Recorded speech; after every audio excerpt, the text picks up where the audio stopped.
WNST, Thompson, Baltimore, and Baltimore positive. I'm going to get this guy so angry during this segment because I'm going to break out all the tools here that are going to make him want to be a part of the Maryland Crab Cake Tour. It begins on Monday. We're starting at Conrad's. It's brought to you by our friends at Window Nation, our friends at Goodwill, our friends at the Maryland Lottery and the Restaurant Association of Maryland. And I love having this guy on. It's the first time since we've gotten decent enough to have him on that I would bother him in the middle of the season to bring him onto the Zoom, make him fix his hair all up. He is the longtime voice of all things Rays baseball, but more importantly, don't tell anyone, he's one of us.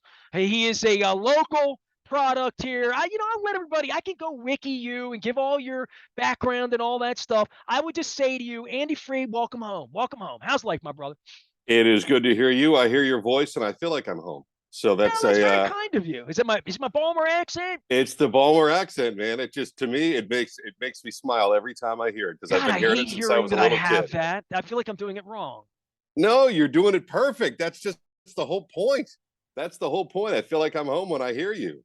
Well, often imitated, never duplicated, like Lou Albano once said. The Rays are in, and, we were down there, and, the obvious, there were Oriole fans there. We were in the middle of an Orange Mania when we came down there and the All-Star break and all that stuff. But just in general, I know how much you love baseball. I know how much you love competitive baseball. Had you signed up for the Rays 15 years before you got there, the first dozen years were no fun there. I mean, we watched all of that, right? No offense to Wade Boggs and Fred McGriff, but that era. And you've seen a lot of good baseball in some empty places, some full places, some pennant races, some, really serious baseball teams that you've had there. I know it's nice for you to come home and see beautiful sunshine behind me in the set and say, yeah, we got a relevant team here. You don't want to be 18-1. Maybe you do. You work for the Rays, but the days of being 18-1 against the Orioles are over with for now. I would think so. I mean, the Orioles certainly look to be an improved team, and it's amazing what a good bullpen can do and make your manager look a heck of a lot smarter. I mean, when the Rays were winning a pennant in 2020, part of the reason why they did that is because when they could have a lead, they'd lock it down with each guy throwing 95 and up, and the Orioles have that now. And it's amazing how they've plucked some guys from different places that you hadn't really heard of that much. Your Felix Bautistas and your CNL Perez's and Brian Baker. And, of course, Jorge Lopez, who probably could have been with a number of teams, but ended up sticking with the Orioles. And it's been a very, very good choice. Now, the question is, will the Orioles get rid of some of them? I don't want to say get rid of, but trade some of these guys. Because the question for the Orioles is the group they have now, the group that it's going to take to win the American League East in some time within the next couple of years. I think right now is the best time for them to sell some of these, especially bullpen pieces, because they will come at a very high cost. And that's how you go from a team that's gotten good, like the Orioles, to a team that could be very, very good and win this division at some point in time. I wouldn't have thought that they could make this much headway in this short amount of time. And I lived through 1989, so we know what can happen when you go from one year to the next. But I think in terms of their bullpen, it's good. It's really good. It's got a lot of pieces that could bring back a lot of really good talent positionally and also pitching wise to get them to win the East. Because when you try to rebuild in the East, there are going to be years that you are going to just have to sit there and eat it. As you mentioned, the 18-1 that the Rays did against the Orioles last year. So I think it's time for the Orioles to trade some of these guys when their value is very, very high. And that's how you can start to climb within the division.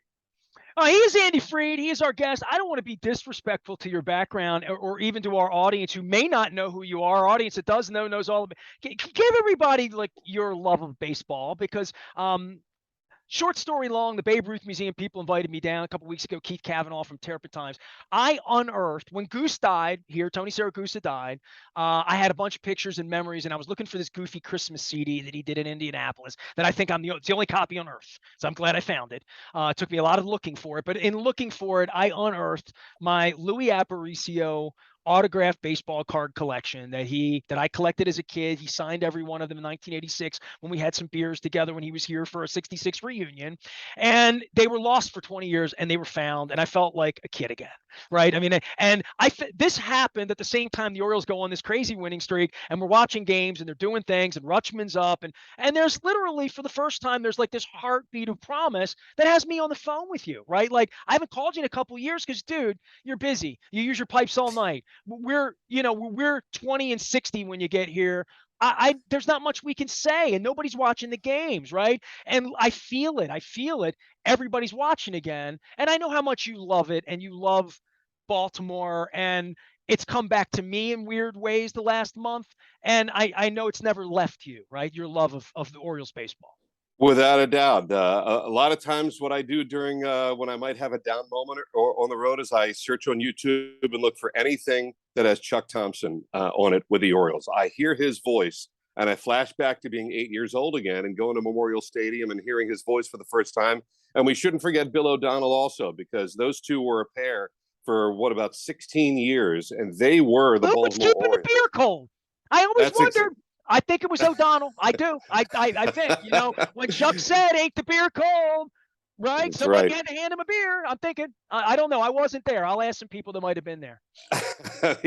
They were spectacular together. And my whole goal, Chuck is like my North Star. I look at him and I think of the connection that he made with me as an 8-year-old and kept it through the time I was in college and then as a professional. And I only met the man about maybe 2 or 3 times. But let me guess, he encouraged you wildly. Without a doubt, as he did everyone. He told me some tips about calling football when he did the Colts. He gave me some tips about calling baseball. Of course, he was still doing the Orioles at Camden Yards by that point. And to me, my whole goal in life has been to establish that connection, maybe somehow, some way, with some kid somewhere, and turn on a switch to make them love the game of baseball. And Chuck Thompson absolutely did that for me. So that's the magic of YouTube. There are a fair amount of his games that are still out there, whether it be on radio or a couple of TV ones. And I'm always searching for them because they give a fire to me. They give an emotional fire to me that is the reason that I'm doing this. And here's the really weird one, Nestor. My broadcast partner and I, Dave Wills, are now doing Rays baseball for the 18th year. Someone mentioned to me, and it hit me like a ton of bricks, that we've now been together longer than Chuck Thompson and Bill O'Donnell were as collective voices of the Orioles. So the fact that we've had some longevity on our side makes me hope against hope that we've established some sort of connection with the audience and hopefully kids somewhere. And our franchise is old enough now where the generation has turned over, where the kids, when we first started, are now parents 18 years later, that hopefully we can have that sort of connection with our fans for the Rays. And look, the franchise was just an infant when we got here, and it's still relative even to the teams within our own division, still taking baby steps. Initially, we've gotten to 2 World Series, but it's still at the early stages of this franchise. And to think that we might have some sort of effect on instilling a love for baseball in our market, to me, makes me it makes my heart go pitter patter. I can tell. Andy Fried's here. His heart goes pitter patter when the Rays win, which is often enough, certainly, and in the conversation to say, might not catch the Yankees today or this week or this month, but they're going to have to see us in October.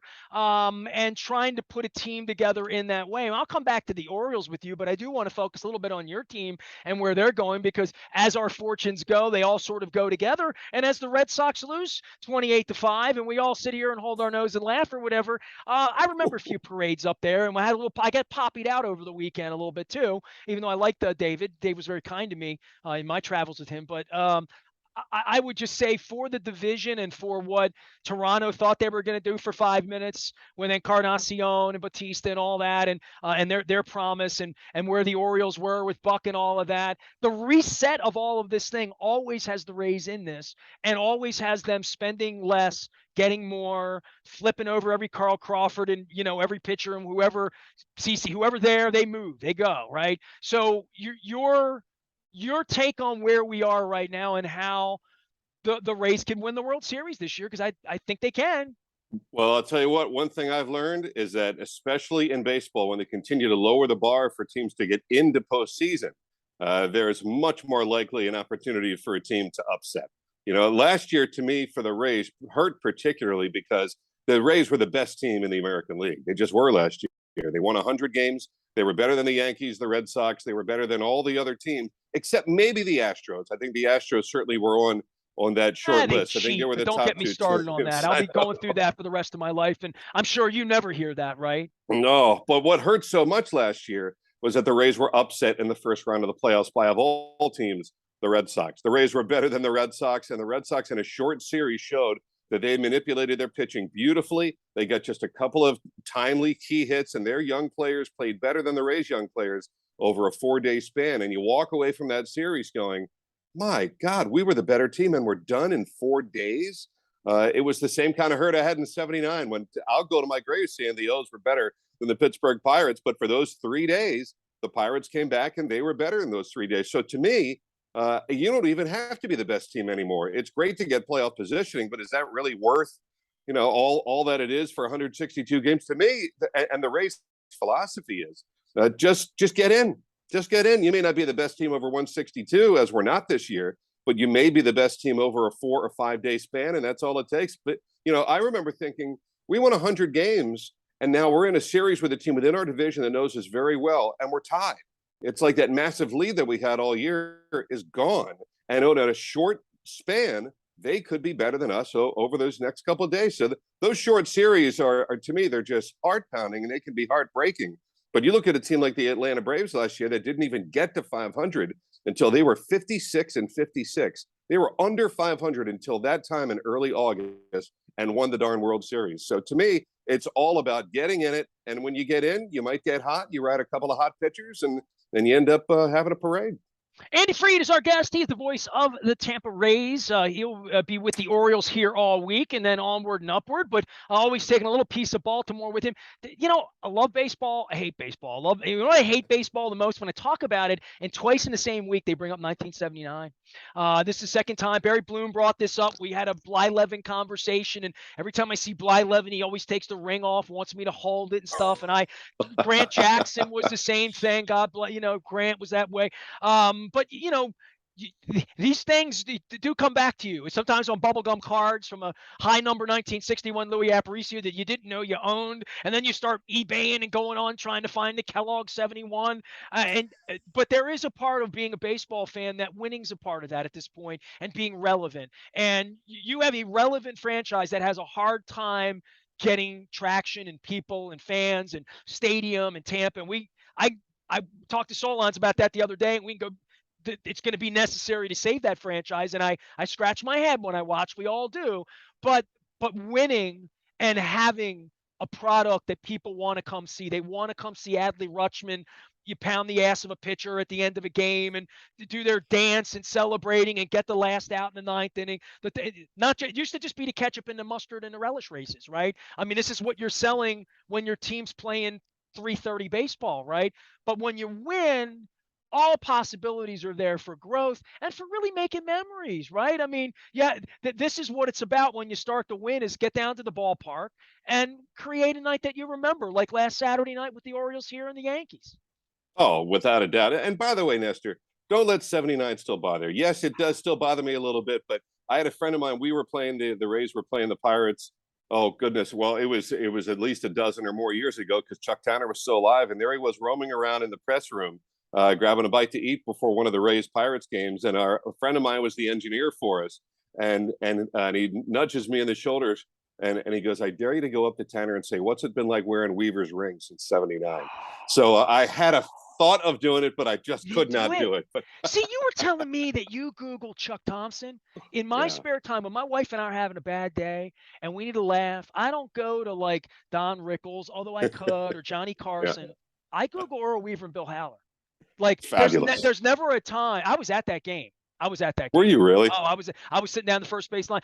I mostly sat in section 10 and 11 in the left field bleachers. That's where my dad and I. And the summer '79. And I've told this story, and it's as true as on today's my mother's birthday, and my press credential was revoked. So I had it all going on July 26th. But so my dad took me to a lot of games in 1979. My parents lost their son in a drowning, and I was sort of a replacement child. My father loved me, took me places, went to Oriole games. We went to 42 games in the summer of '79. We went to 38 regular season games, and my dad struggled to get postseason tickets. I saw the Hoyt game. and I saw game 2 of the Pirates. I didn't go to game 1. I went to game 2. So 83, I went to all the games. I was a little older. I was 15, like all of that. My dad was with me in Philadelphia walking out, almost got us killed. Just literally. But in 79, and I mean this, and it's uncanny and it's weird, and it's a lifetime of a story. I went to 31 straight games at Memorial Stadium, and they didn't lose. The 32nd night, Steve Trout threw a 6-hit shutout. White Sox came in, and I was in the new Ho-Ho-Cam. What do they call it? Peoria out in Arizona, the new Cubs, beautiful. And Steve Trout was signing autographs in the little shed, and I went up. He gave me his number, the whole, because I remember that's the greatest game I ever pitched. And I'm like, baseball. Only baseball people can remember this stuff. But my dad went to a couple of games that I didn't go to, and they lost. It was he lost 2 or 3 games without me. And I'm like, I'm not going tonight, Dad. We're going to lose, And so 79, that was the summer of Oriole Magic. So I would say there's a different star every night, all that. But and the Orioles spoke to this a few weeks ago, and this vibe. They said it feels like we're going to win every night. Mountcastle was saying that, right? After you win 7 or 8 in a row, you feel like it's like being at a blackjack table on a bender. You're like, I can't lose. Hey, do you know this? Here's something that'll knock. Bill Haller is still alive. He is one of the oldest umpires that is still living. We've gotten to be really good friends with Charlie Relaford, who's an umpire supervisor, was a National League umpire for many, many years. Sure. And I brought that up because I'm like you. I watched that Weaver-Haller argument like I read it like it's the Torah, for goodness sake. I mean, I study that thing, and I know it line for line. Is there a video of Haller talking about it? Like, Haller talking over it would be genius, right? It would be incredible. Earl was giving me shit the other night. Like, I can only imagine, because it's like the saltiest thing ever, and it's awesome, and everybody I know has seen it. That and the tomato patch with Tom Marr, but that was a whole other, everybody remembers that one too. But I would say that the Weaver thing, I don't know. Weaver, just thoughts of Weaver sort of brighten me. And I don't know that baseball needs people ripping rule books up anymore or kicking bases. I went down to Cuba, and I've seen games in Venezuela. It's a little bit more, people whistling, and there's all of that. I don't like the fights in baseball. I don't like the headhunting. I don't like the unwritten. It's macho-ish for me. But there was some theatrics of baseball as a kid. Lou Piniella would come out and get after it with an umpire that made it, it was better than the blood of wrestling, because it, what I mean? It was a little safer than that, right? They umpires to this day use that piece of video as how to handle an argument, believe it or not, because they say the body language that Bill Haller used with Earl Weaver that day is textbook perfect. He turns his back and walks away. Weaver has to follow him. He gets a word in, but then lets Weaver be the one to look in the wrong. Now, Weaver went to his grave thinking that Bill Haller baited him.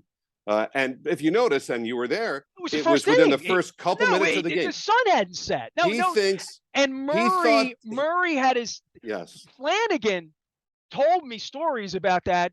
God bless, when Flanagan was alive, about they all knew, they were all in on it. That's why Murray's literally laughing in his glove. Right. It's fabulous. And then the story too, where Weaver gets by the mound and Flanagan said, Earl, I think I did balk. After all, that's the favorite denouement to that story, is that Flanagan baits Weaver and on Earl's way to the dugout. Oh man, I could talk to you all day, dude. We can sit here and talk baseball. How do you feel about the game calling it, and the shifts and the clocks and the trajectories and the launch? Talk to me about all that nerd stuff that I have zoned out on, because quite frankly, Luke covers the team. He still loves it. They've thrown me out. I follow it as much as a 53-year-old guy who's been thrown out should follow it. But when the moths come back to light and it's there and you want to be a part of it again, it's a different game, right? I mean, if you haven't watched in a while, you haven't watched since Buck, the shifts and pitching and gambling, and then coming at it, it's a different product fundamentally than what it was a decade ago. I don't know if it is fundamentally, but I think it is around the edges a lot. Strategically, I'm talking about. Strategically, it is. It absolutely is. Now, a lot of that has come, honestly, from teams like my team, from the Rays, and they had to figure out ways to succeed within this division. To me, every time the Rays win a division or go on it's like a miracle. There's no way this team should be this successful within this division. When you've got 4 teams that all have their own TV networks and the Rays don't, and everything is kind of stacked against the Rays monetarily, to be able to figure it out, to me, is amazing. And the way they've done it is through a lot of this stuff that has now become a little bit more mainstream, because the Rays figured a lot of this stuff out. And then along the way, other teams then try to copy you. And by the way, notice that they hire away a lot of the Rays coaches and that sort of thing, because everyone wants to figure out, I don't care how rich you are as an owner, they all want to figure out, how can I win for less? And that's what the Rays have been able to do. Right? That's what the book would say, right? That's it. And with that being said, I don't talk a lot about that stuff on the broadcast, because I think on a broadcast standpoint, it's a little dull. In terms of pure statistics and a lot of the modern stats, to me. Yeah, my guy making $800,000 just struck out Aaron Judge. Woohoo! He's making 30. You're right. You give the salaries when you're giving the batting averages. Nobody wants that, but we all understand what small market and big market and money and the difference between having leadership and having a bench and having pitching and being able to afford top flight pitching. But I think they've sort of regulated a little bit of that away with the 4 and 5 inning pitcher, that's going to be a market issue. I never understood, big picture, why they ever had closers, because the minute you said closer, the agent said, pay me 6 times more than before because I have this statistic. I really never understood rotisserie baseball, where people valued saves the same as wins, or the disparagement of wins now, which is, every time I talk wins with Lukey, I sound like somebody's grandfather's grandfather, right? So all of these statistics that have changed to some degree, but the save thing begat relief pitchers making a lot of money. And I think just as they all get together in a room and share information, that pitchers last longer, break less, all of that, like running racehorses every 2 weeks is a bad idea, even though they do it every May. To me, the game, though, is still beautiful in its own right. To me, you can accept it at a bunch of different levels. You can go knee deep into the nerd stats. And I say that in a loving way, because I think that's how a team like the Rays have been able to get good. I don't think that's particularly entertaining. You go into ballparks now, and there are more stats up around video boards that I find just kind of dull. To me, batting average, home runs, runs batted in are basically as deep as I go. I'll go into stolen bases and strikeouts per inning, perhaps. But to me, I still think that the most exciting part about baseball is the stories. Anything I can do from the broadcast to make the players seem 3-dimensional and not 2-dimensional stat pages. To me, it's sometimes the most interesting story of the night might be the last guy on the bench that day. But I learned something new about him, and that might make him seem a little bit more human than just an automatron that goes out there and can perform at market value or greater or less. To me, these are 3-dimensional people that are playing the game that all have interesting stories to tell. And that's why I fell in love with baseball, not because of weighted on base percentage and weighted runs created plus. To me, that stuff is very dry. And I'm glad it's there because it helps baseball operations department, but I don't find it particularly entertaining. I didn't think the racing form was all that interesting. I had to figure it out how to do it the better race, but I never. Maybe it's the math in it. And I always my father loved math. So figuring out averages, doing loop leaders. I was the agate clerk at the Evening Sun when you were buying the paper. My name was up top if you were reading Rosenthal. I put the box scores together every night of my life from the time I was 16 till I was 23. So I'm a nerd about that stuff, but I'm not that much of a nerd about it. And I think for a lot of people in this town, and it's sad that the Orioles aren't family anymore, or part, like they've gone away from all of that with the way it's been run, that the brothers are suing each other famously. It's out. You can go read all the laundry. It's terrible, but there's going to come a point where the team can win again. And when the team wins again, where's the business community? Where are the people? The crime situation in the city and public safety and all these issues that we have here, but the product is still paramount. Right. And I think they're on the road to getting that figured out. And that leads me to a point where thinking, how can they grow it a different way? How can some, to your point, kid, experience Oriole magic the way we did in the summer of 79, that our hearts were broken in 80, even though we won 100 games and they won 103, even though our hearts were broken in 81 when we were better in the split season in the front and the second than anybody and didn't even make the playoffs that year. And we came back, got even in 83, came home and rang the victory bell with Joe Altobelli. And you're missing 82 where they went down to the last day also. Oh, I forgot that was heartbreaking as Sutton well. Palmer, the picture I'm sorry. I left that one out. We don't talk about that around here. Other than Sixto Lescano, I have completely eliminated the thought of Harvey's wall bangers. Okay. You know what? God bless them. They needed one too. I mean, I look at the Brewers, and that team was good in the 70s. They were good in 79. Orioles were better. They were good in 80. They were building it. They got to the postseason in 81. And isn't that a great example, though, of a team that finally got to where they wanted to go in 82, and they've never really come close ever since. They've made a couple postseasons, but they've never made it back to the series. They got Cold Beer. They got Laverne, Shirley, DeFons. They got a lot of good things going on there, right? They got the best basketball player in the world, right? That's right. And when your window opens in baseball, you got to win it, or it's slammed shut for a long, long time. But not in Tampa, though. That's my point. It doesn't ever shut in Tampa, does it? Oh, it could. It absolutely. It could tomorrow. Are you kidding? How this team, this Rays team that I've been watching since spring training, is still 8 games above 500, and we've gotten as high as 11 games with missing our starting catcher, second base, shortstop, center field, and right field.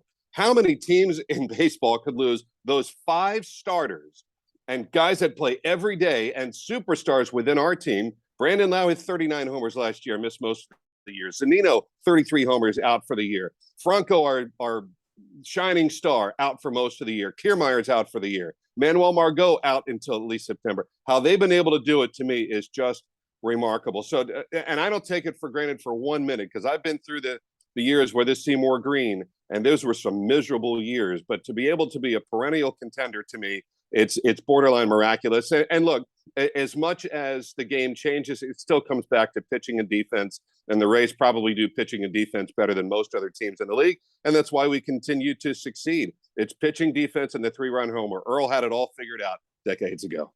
Andy Freed keeping the beer cold in downtown Baltimore. Get yourself over to Michi's and get yourself a proper plate of pasta over in the Harbor East neighborhood. Enjoy your stay here. It must be kind of fun coming back to Baltimore a little bit as a tourist, and when loving it, knowing that it's home. It's really nice to spend time with you and see you and visit and laugh a little bit and tell old stories, because I'm getting old. I mean, the old stories are more fun.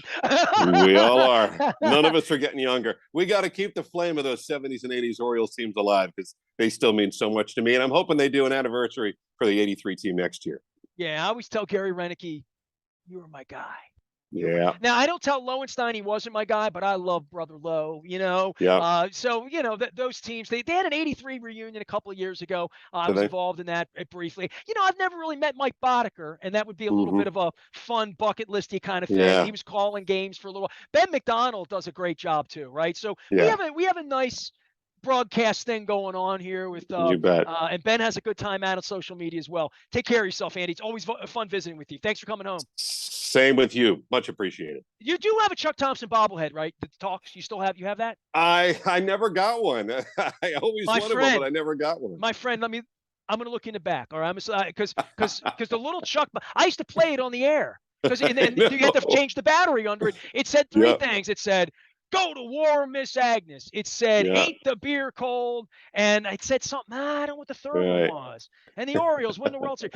He is Andy Freed. He wants to say, and the Rays win the World Series. He is the Rays broadcaster. He's Baltimore through and through. And welcome back home. I'm Nestor. We are BaltimorePositive.com. Stay with us.